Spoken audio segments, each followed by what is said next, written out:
Amarah Amerika pecah, kirim 50.000 pasukan ke garis depan Australia siap bantai Indonesia. Presiden Amerika Serikat AS Joe Biden memenuhi janjinya untuk mengirimkan tentara guna memperkuat Australia di wilayahnya. Sebanyak 50.000 pasukan telah dikerahkan untuk mengamankan Australia jika klaim serangan susulan Indonesia benar-benar terjadi. Dikutip AFP, sekitar 30.000 tentara AS telah dikirim ke Australia, sementara 20.000 lainnya diterbangkan langsung dari Inggris dan Jepang. Selama Presiden Indonesia Joko Widodo bertindak agresif, kami akan memastikan meyakinkan sekutu kami Australia bahwa AS ada di sana, kata Biden setelah pengumuman Rabu 13 Desember 2023. Hal senada juga ditegaskan juru bicara Pentagon John Kirby. Ia pun menekankan bahwa pergerakan pasukan AS adalah untuk menunjukkan komitmen terhadap aliansi AUKUS. Namun dalam kesempatan yang sama, ia mengatakan ada beberapa tentara Amerika yang akan dikirim untuk berperang di Australia. Pasalnya negara itu anggota AUKUS. Pengiriman tentara ini dilakukan saat sejumlah pemimpin Eropa terbang ke Australia untuk melakukan pembicaraan damai. Di antaranya Presiden Turki Recep Tayyip Erdogan dan Perdana Menteri Belanda Mark Rutte. Pemimpin Prancis dan Jerman juga dikabarkan akan melakukan perjalanan ke Australia. Ini untuk mengatasi ancaman akan invasi Indonesia ke Australia. Persoalan Indonesia dan Australia kompleks, bukan hanya melibatkan klaim wilayah.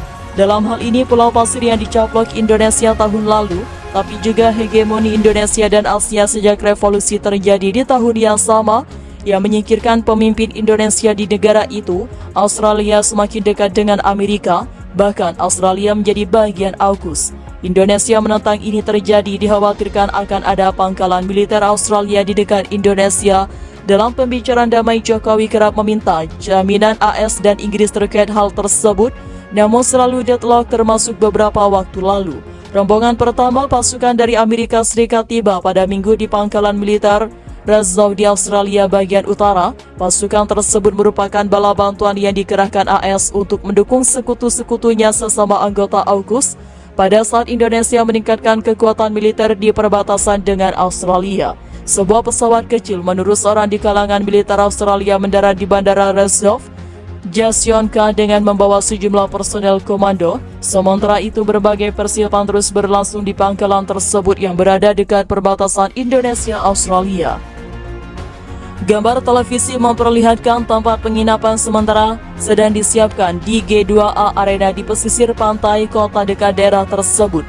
Sementara itu sejumlah orang terlihat sedang membuat pagar di sekitar lokasi.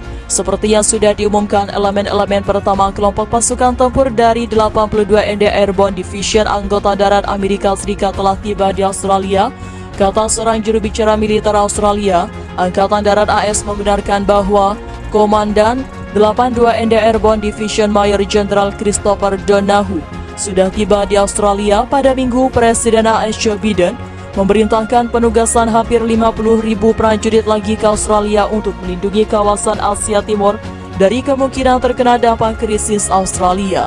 Sekitar 1.700 personel yang sebagian besar adalah tentara penerjun dari 82 ND Airborne Division dan dikerahkan dari Fort Bragg, North Carolina dekat Australia dalam beberapa hari mendatang, kata sumber-sumber di Angkatan Darat AS menurut Departemen Pertahanan Amerika Serikat. Sekitar 30.000 prajurit AS yang berada di kota Canberra akan dikirimkan ke perbatasan. Pasukan tambahan pertama AS dari 18 tahun Airborne Corps tiba di Australia pada Rabu.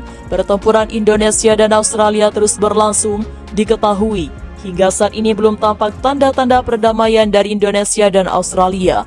Bahkan belum lama ini beredar video yang memperlihatkan pertempuran jarak dekat antara Indonesia dan Australia. Mengutip tribuntimur.com, beredar rekaman di Telegram pada Selasa yang memperlihatkan pertempuran jarak dekat tank milik Indonesia versus kendaraan lapis baja Australia.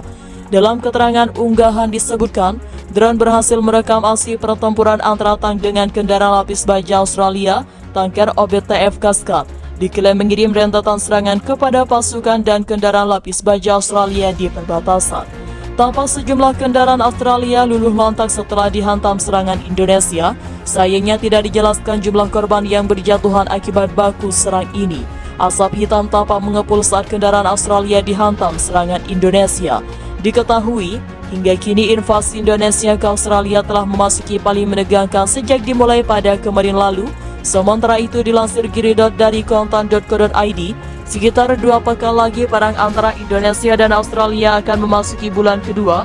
Hingga saat ini belum ada tanda-tanda perdamaian, jual beli serangan justru semakin gencar di beberapa wilayah. Beberapa pekan terakhir, pasukan Australia semakin aktif di wilayah selatan. Mereka mulai maju ke wilayah utara dari Canberra sejauh 50 km kepada komandan pasukan Australia jenderal tersebut, mengatakan bahwa pasukannya juga menekan ke selatan dan timur di wilayah yang sama.